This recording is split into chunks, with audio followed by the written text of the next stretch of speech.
Hello, everyone. Sarah here. Just wanted to share this insight with you through a conversation that I had with one of my private clients, and that was the value of perception. The value of perception when it comes to the origin of pain and feeling paralyzed in any situation, in any relationship where you get to that point and you feel like your throat has been constricted, you feel like your speech has been hindered, and you don't know what to think. It's as if everything becomes frozen in time.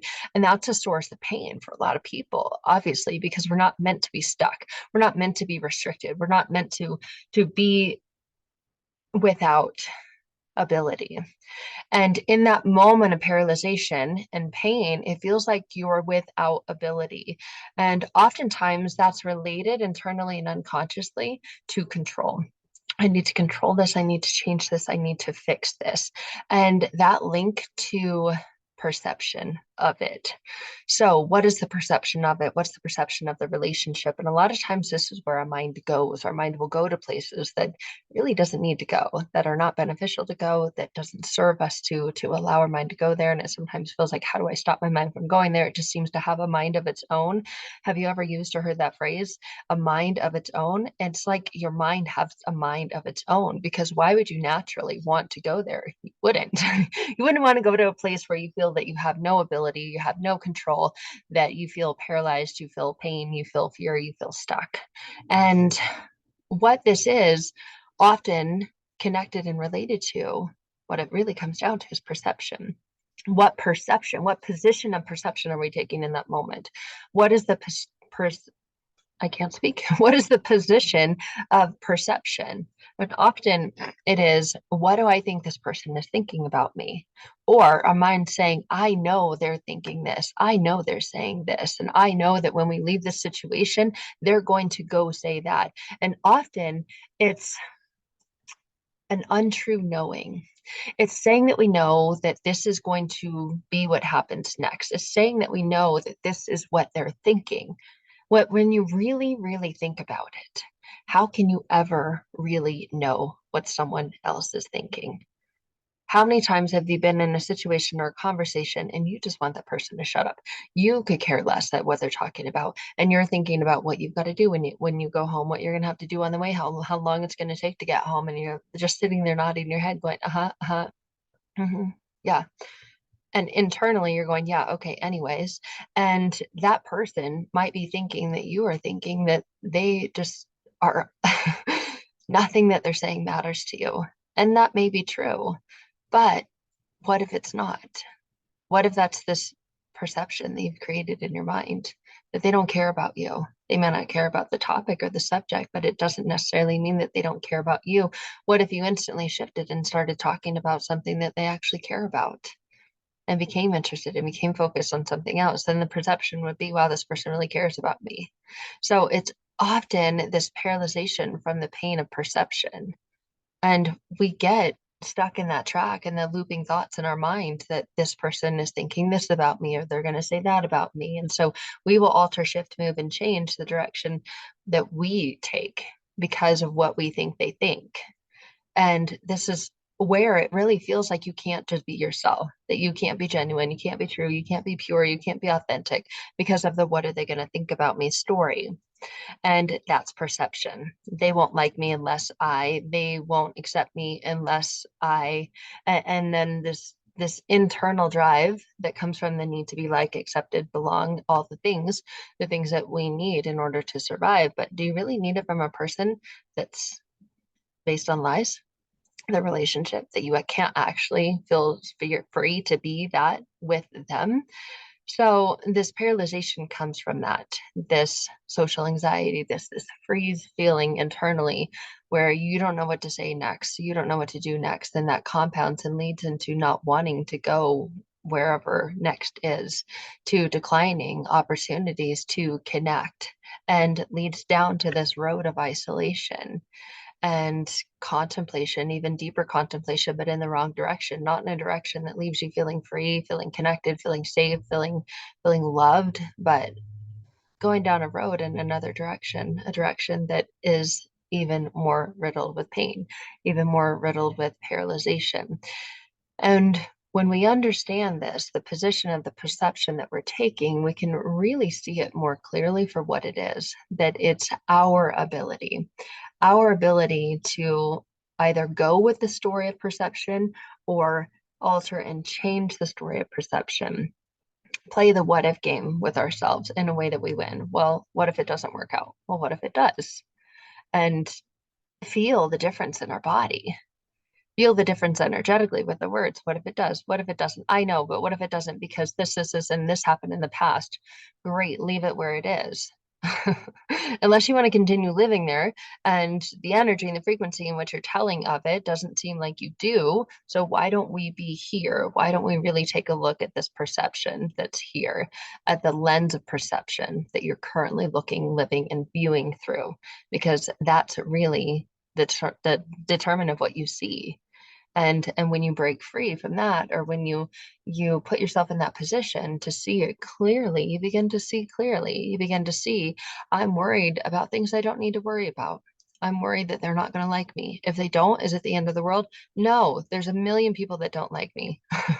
There's a million people that I'm different than. I'm worried that they're not going to accept me if I'm not exactly like them. There are 8 billion people on this planet that you are different from. Join the club. We're all in the same club. We're all different. And a lot of people have this paralyzation around pain because they feel like they're different. And because they're different, they don't fit in or they don't belong or they feel like they're not good enough. Well, what if I'm not good enough? And they have this perception that I'm not good enough unless. And so I need to go become that unless part so that I will be good enough, that I will fit in with them, that they won't think that about me. But you can't control what people think about you. But a lot of times we have this perception that we can control what people are thinking about us, and we can't. And that's where the pain comes in. That's where the paralyzation comes in. That's where that energetic stuckness comes in, that we can oftentimes physically feel in our body. And a lot of us feel it in very similar places. We feel it in the base of our neck. We feel it, in between our shoulder blades. We feel like we can't move. We feel constricted within, and it manifests and presents itself physically. And then we go looking for things outside of ourselves to break free from the things that are actually happening within ourselves. And that's where all of this is coming from. Perception is an internal game. So what is the perception state place that you're looking, living, and viewing from? And what's the story connected and associated to that? What is the core of that? And when you break it down and when you peel back the layers and you get quickly to the core of it, because getting quickly to the core of it does not take long. A lot of people will have you believe that, because then they can just, I don't know, sell you more things or whatever, that you need this to feel like that. You need this to feel like that. Okay, now you've got that. Well, now next you need this to feel like that. Really, what we're chasing is a feeling. What we're chasing is an internal experience of bliss, of peace, of joy, of happiness, right? Okayness. A lot of people I work with just come to me and say, Sarah, I just want to be normal. I want to be normal, and I'm stuck in this feeling of not normal. I'm stuck in this feeling of paralyzation, of fear. I just want to feel normal. If I could just be normal, that would be great. Well, we all have a different definition of normal, don't we know? My definition of normal is going to be different, but the one that matters most to you is yours. The one that matters most to you is your definition. What does normal mean? What is your perception of normal? What would need to take place for that experience to occur? And how often do you want it to occur? What situation do you desire for that to occur in? Is it you're fine with your friends, you're cool with your family, but it's something that often shows up at work that you get paralyzed? Is it this experience with superiority and inferiority where you feel like, I don't know, that's where I feel panic, that's where I feel pain, that's where I feel paralyzation, that's where I freeze. And my perception is that they're stronger than me, that they're smarter than me, that they're more capable than me, that they deserve good things more than me. Therefore, they're the ones off getting the raises and the promotions, and I'm stuck down here. Again, the feeling of paralyzed, feeling stuck in a particular position. A lot of it has to do with the position, not just of your mind, but of the things that cause your mind to go into a certain place or position continuously, automatically, routinely. And that's what needs altering. And that's the way that I work with people when I work privately, personally, is we're getting to the core and the root of that. We're getting to your internal mind's perception of you, your identity, because of that. Because first you make your beliefs, and then your beliefs make you. So what have your beliefs made? What is the perception that they take that's causing all of these other things? It's like dominoes, it's like a chain reaction.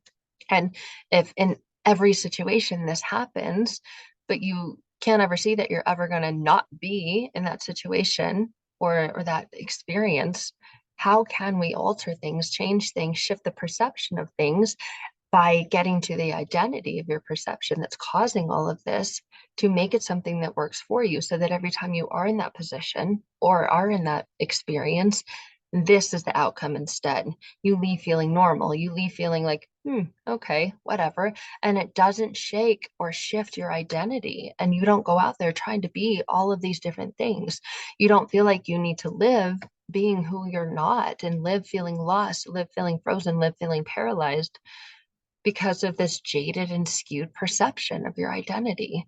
So all of this is so, so, so key. And when you get to the core of this, you have the key of it, you have the ability to truly transform it anytime, any place, any situation, any relationship. And that is really the key to your own personal power and the key to see, right? If perception is seeing, you have the ability to see. You have the ability to see things clearly. When you're seeing things clearly, you're thinking about what you're seeing clearly, because it's not like this foggy picture in front of you that you're staring at, squinting at, going, I think it's that. I'm not quite sure. What do you think? Well, I think it's this. Really? I don't quite see that. I don't, what do you think? And constantly, continuously looking outside of yourself or looking to other people for what they think, and then letting their thoughts and their feelings and their emotions and their situations impact you. You can see it clearly, you can think about it clearly, you experience it clearly, and then it gets measured up with your internal value system. Is this for me or is it not? And if it's not, you just drop it like it's hot and you walk away and you're totally okay. And you don't feel bad, you don't feel shame, you don't feel guilt. You actually feel better because you're more deeply rooted and grounded in the truth of who you are. Someone who does not put up with that or associate with that. And that's where boundaries come into play. And that's where boundaries get to be easy. That's where boundaries get to be freeing. And all of these other things that most people are working on strengthening in their heart, their mind, their soul, their life, get to be the truth of who they are without questioning who they are, without getting frozen, stuck, and paralyzed in these feelings and emotions that come from a jaded perception that cause all this internal pain. Whew.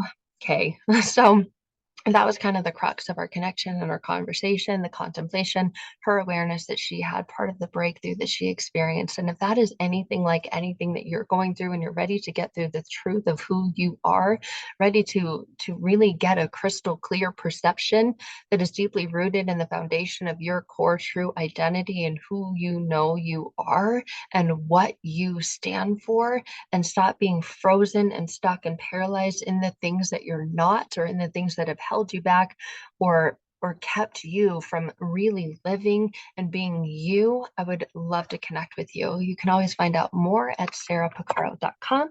Until then, I'm sending you all the love. Bye for now.